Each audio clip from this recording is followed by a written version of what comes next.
Hey everybody, this is Lori Petro, and I'm here with another episode of our weekly Q&A, but today we have a very special guest on our Teachable Moments. I have invited someone that I discovered your work online, Jennifer, and then I got your book. I immediately downloaded your book because I was just fascinated. I have Jennifer Cook O'Toole. She is the author of Aspergers, a guide to, I'm so sorry, I'm like losing my place here, loving, understanding, and teaching children with Asperger syndrome. And Jennifer is also a mom with Asperger syndrome. And actually, your whole family is Yeah, just, you're an Aspie family, right, we Jennifer? are. We You are. are. If we had somebody when somebody comes in the house and they're not on the spectrum, they're really, they're the weird one out here at The our weird house. one. So I love it. And I loved what I found because for anybody that does not know, most people know, but 11 days before my 38th birthday, I found out that I indeed had Asperger's. And I had been sort of um, had clues for the last several months and had been introduced to this whole world, and I was putting pieces together and kind of laughing them off, like, oh, isn't that funny? How I'm like, I just like that. Isn't that funny? And then I forget even what the final thing was, and I was like, that's why I scored so on that test. Oh, and it was like, oh my God. And I think it was Tony Atwood's work, yep. which led me, I think there was like a series of people, and then I was led to you. But I wanted to bring you on because I think you and I were undiagnosed as children. Um, and my daughter is very much like me. I have not brought her to any specialist. And the thing that stuck out in my mind most when she was a child was she was lining up she always played with things, and there weren't any except that she had like 160 words by the time she was like 15 months or Right. something. Right. Which um totally freaks people out. it does, like that. They're like, what? And I'm like, I Right. have videos of her being like, you want to climb the tree? Oh no, you don't want to climb the Right. tree right now. What about that tree? Like, just going Baby on on. TV, the one that's the oh golly, the guy, the investment baby who's like talks. Well, you would know what I meant. The Super Yes. Bowl. Anyway, whatever. Yes, That's our children. exactly. That was actually her. But she's much more emotionally intelligent than I am. But when I read your book, it gave me, there were just so many aha moments. Like, I have highlights all over that book, and because it was just not only my childhood, but things that I see in her. And again, I haven't taken, nobody knows. So I want to just give it over to you. Introduce yourself. You've written two other books since then, which are Actually, also total of five, uh, five total. Two more five are total. published, and two more are coming out this year. Okay, so you are a mom on a mission over here. So just tell me, how did you find out? How did you get here? Hmm. Well, first of all, thank you so much for having me. And I have to share what just makes me laugh so much, which is that watching you and talking to you, I feel like I'm talking to myself, which is a little weird, but you do in both mannerisms and in attitude and perspective, so similar, and that's a really important thing. Um, I found out subsequent to my own children. So my daughter is my eldest, and we had to really battle for her diagnosis because girls are, by and large, profoundly underdiagnosed.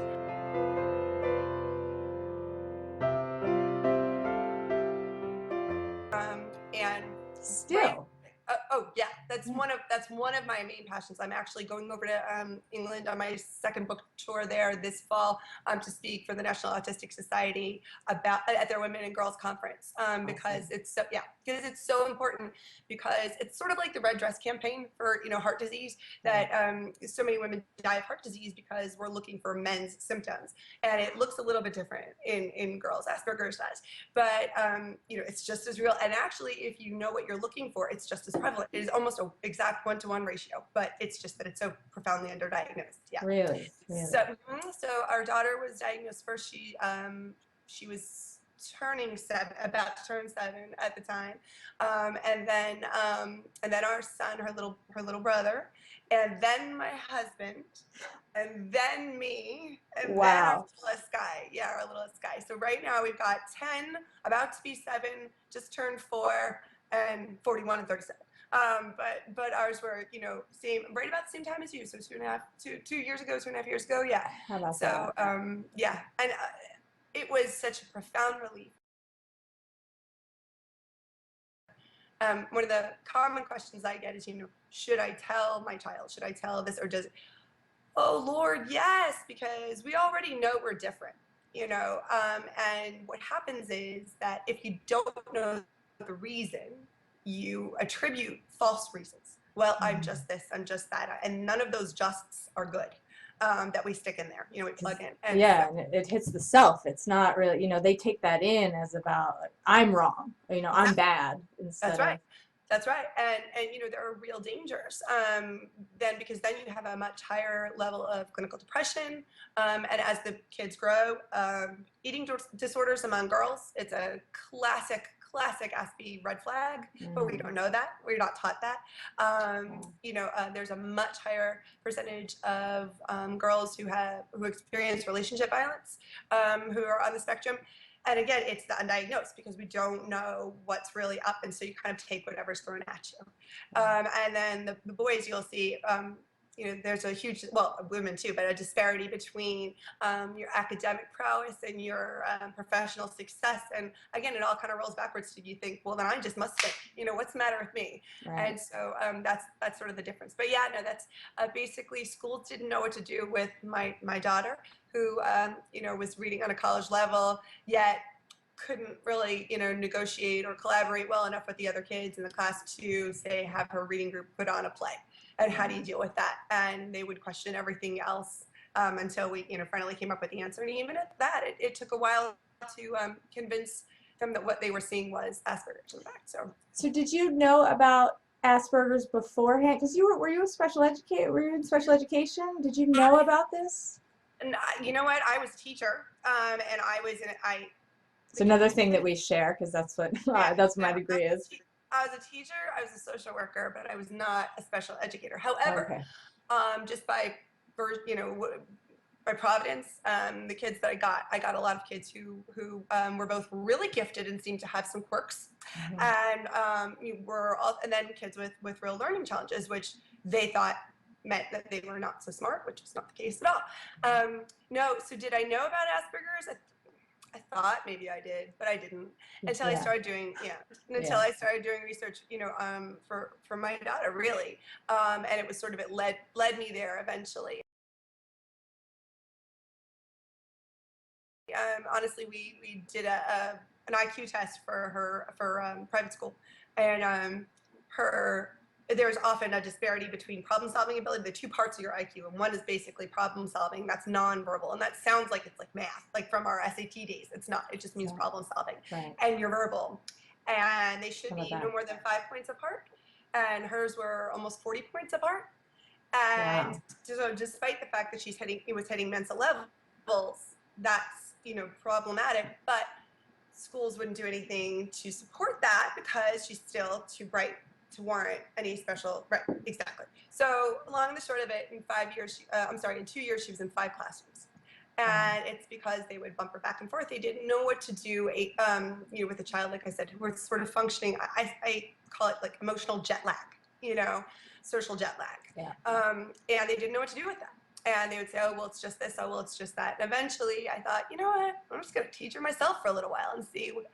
And essentially what happened was I started teaching her. And this is, one of the great honors of the last 2 years has been that, last year I won the Temple Grandin Award. And what was so amazing is that now she and I have actually become friends, which sounds ridiculous to say, but she wrote an article talking about how the motivation and the methods used in Asper Kids were the type that had changed her life. And the thing is that when I started teaching my daughter, I didn't see what I was doing that was so darn special. And I had no intentions of writing a book or starting a company or a movement or whatever the heck else. I was just teaching my kids. You were you were like, this is what my family needs. This is what I'm doing. This is what I'm doing, yeah. And basically, I was waiting for the professionals to tell me what I was doing wrong. And just the opposite. They said, why are you doing that? Because that's really right. Wow. And they said, write a book, and please. And I did, and figured, all right, what the hey, I'll send it to a publisher. And I sent it to JKP, which is the world's leading publisher on the topic. And this is how you know it's divine providence, because you expect to hear back in 6 months to a year. And 2 days later, I got an email from the CEO asking for the rest of it, and I had a contract within 2 weeks. Wow. Wow. So that was, Meant to be. The time, exactly. What I love is, now first we have to say, of course, if you've met one Aspie, right? You've met one Aspie. They're all different. It's like saying So you met a woman. You, last time I checked, there were many kinds. You know. exactly, exactly. And they're not, and so many, I think that's why people have this disconnect in their head about what it is. And I love that what you said was sort of like they have this maybe emotional social lag where everything else, and that's where I come from, because I was the kid who nobody understood, who everybody thought was rude. I never was able to show the right expression or the right emotion, and people were telling me that I didn't have any emotions or I wasn't feeling them, and I was like, are you kidding me? I am full Right. of these emotions, and I didn't know how to manage them.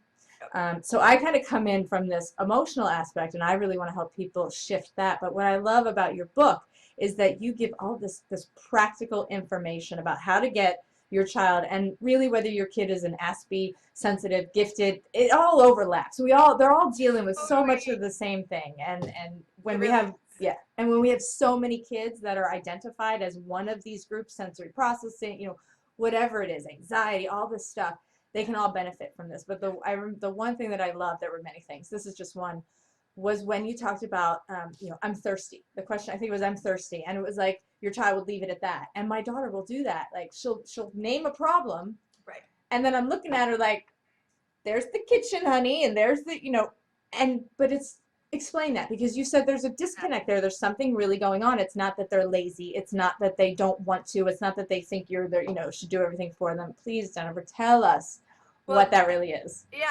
it's so interesting because I didn't. It took me a little while to realize that this is something all that my children were, all of my kids were doing, and that they would say yes, like I'm thirsty, or I can't see the TV, or Right. whatever the case may be. Right? Okay. Yeah. So it's a simple problem, and the reason, what's actually going on is there's something called executive functioning.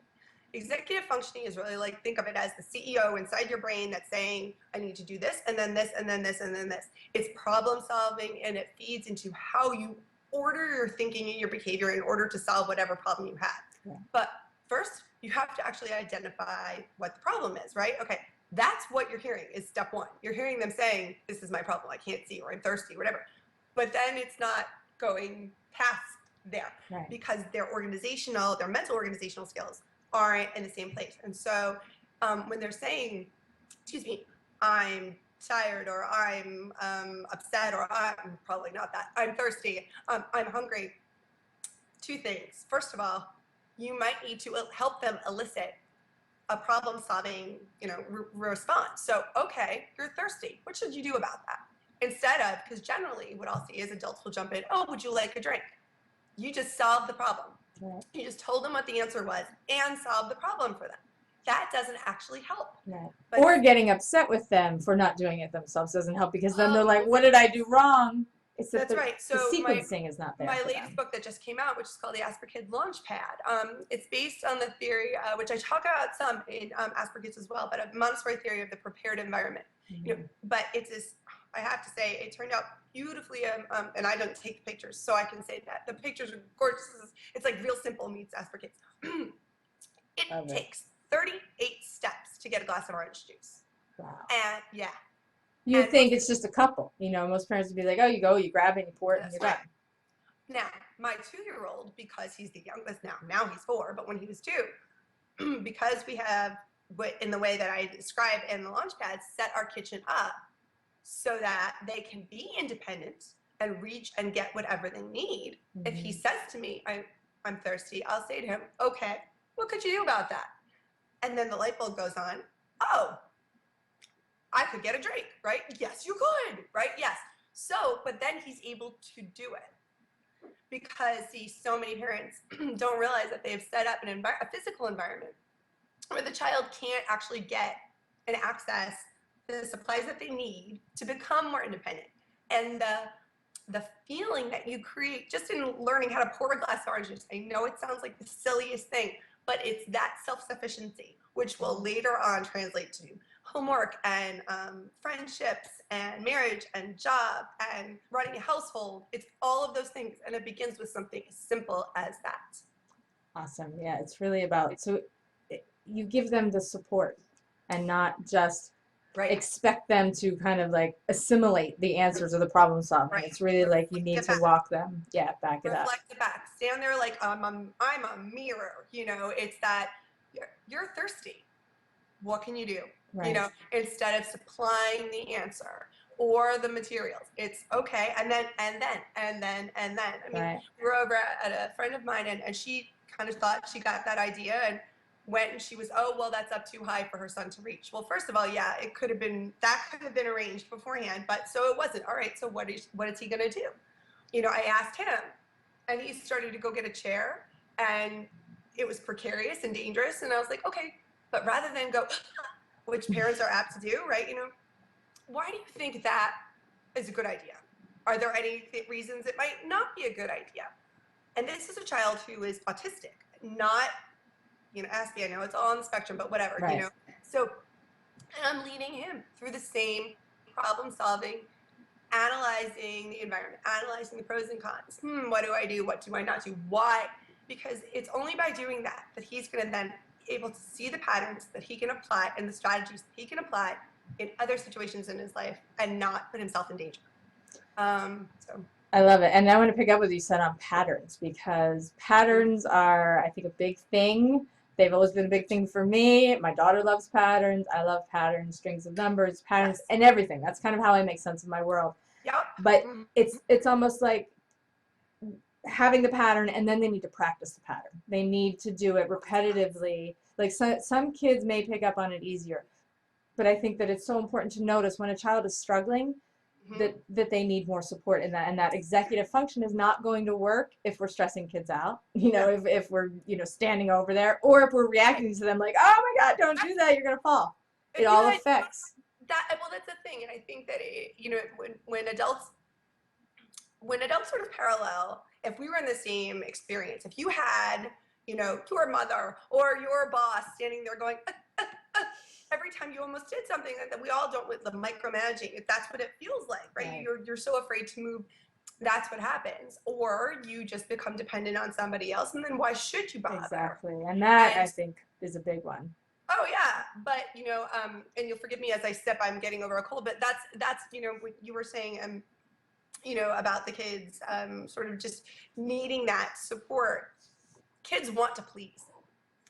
And I think adults often see defiance when what is actually happening in front of them is that they've missed all the clues beforehand when the child was asking for help. One of my classic lines that I use is, misbehavior is missed behaviors. You've missed all the times that the kid was asking through behavior probably for help. Right. And instead of throwing help, they're now in this situation where they're going to fight or flee. Exactly. And, yeah. That's so great, because it's a completely different way of saying so much of what I say.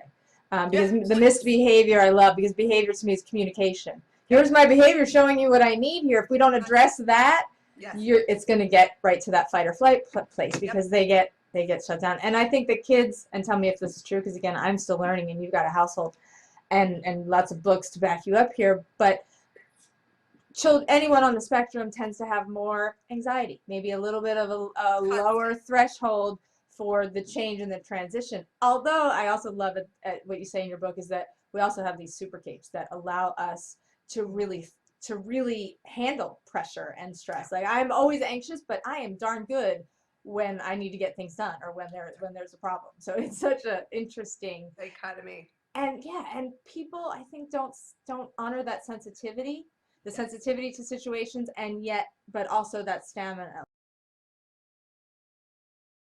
What do you say to parents and educators who think that we're coddling children by giving them all this time to walk through steps, and that, they should just get it, or they should just listen? What do you say to people like that?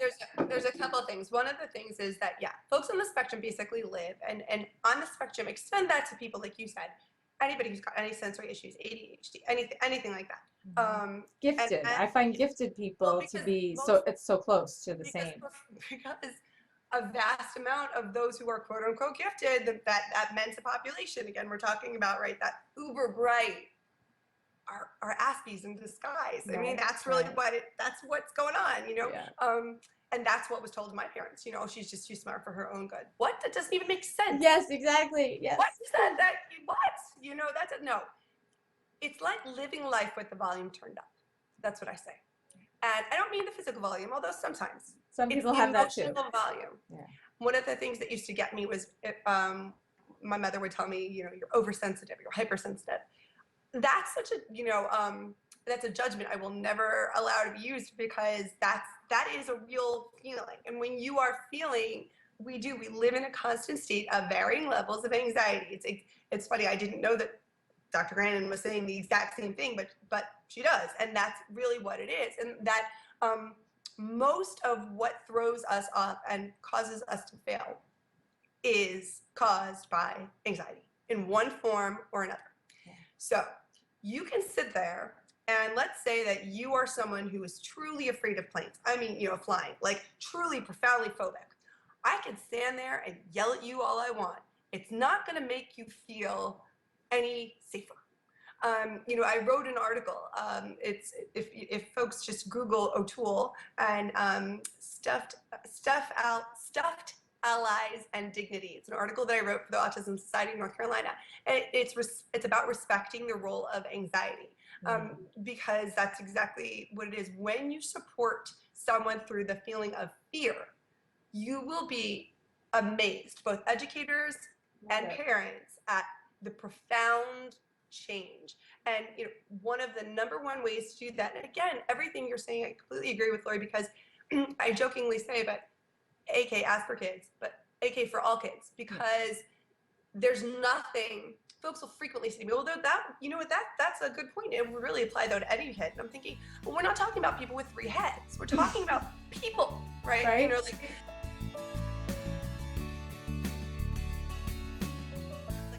I want to thank you for those insights. You're going to have to be like a regular with me if you come back, because I love everything that you're saying. We're so on that same page, and I love, because you're saying, yeah, it's not for people with 3 heads. I do my work because I did it for everybody. I had no idea I had Asperger's, right. But I was coming from a very particular perspective. But it's true. This is for everybody. This is not just for, anybody on the spectrum. This is for humanity. I feel like, and I know there's this difference. There's this whole subset of parents with kids that have very, lots of severe disabilities, and they don't want to talk about a difference or the good things about it, because they're in such pain. And then there's the whole, I don't want advocacy, I want awareness, this is who I am, this isn't. And me, I have this feeling that it is an inherent part of us, and that perhaps our collective thoughts and environmental things and all of this are making, it's not that we're making autistic kids, but that we're actually making autistic kids sick. Because I feel like the sensitivity and all of this stuff that is such an amazing part of us, right. And humanity, it's not just us, but it's almost like we're mirroring it for them. Yeah, and it's like the more we get in touch with all of those things, I just feel like that we're all a lesson, and not that we're special or anything, but that we're evolving, and that this is part of the evolution. So I would absolutely, I would not agree more. That's awesome. I would love to have you back on. Hang on there for a second. Thank you everybody for watching. This has been another teachable moment. I hope you enjoyed. Jennifer, tell us where you can find more about you and Asperkids and all your books and all your fantastic stuff. Oh, thank you very much. Yes. So it's www.asperkids.com, and Asperkids is keyword on Facebook, and I'm very proud to say both the website and the Facebook page are both Disney Babel award-winning. So for top on the subject. So I hope that folks will come. It's a really active and lively and positive community. Yeah, it is. You guys, you really do have a positive community. It's very supportive, and I know that parenting in general it can get crazy in there, and the mommy wars and all that stuff, but everybody's really warm and welcoming. So no trolls allowed. No trolls allowed. Awesome. You keep the lid on that. But when you're sensitive and loving and kind and wanting this kinds of shifts and wanting to create this kind of emotional safety for people in general, I think you find that anyway. So thank you so much for being with us, and for everybody, thank you so much for watching. If you like this video, please go ahead and share it, and definitely check out Jennifer's Facebook page and her website. Please remember that it is about consciousness, not perfection.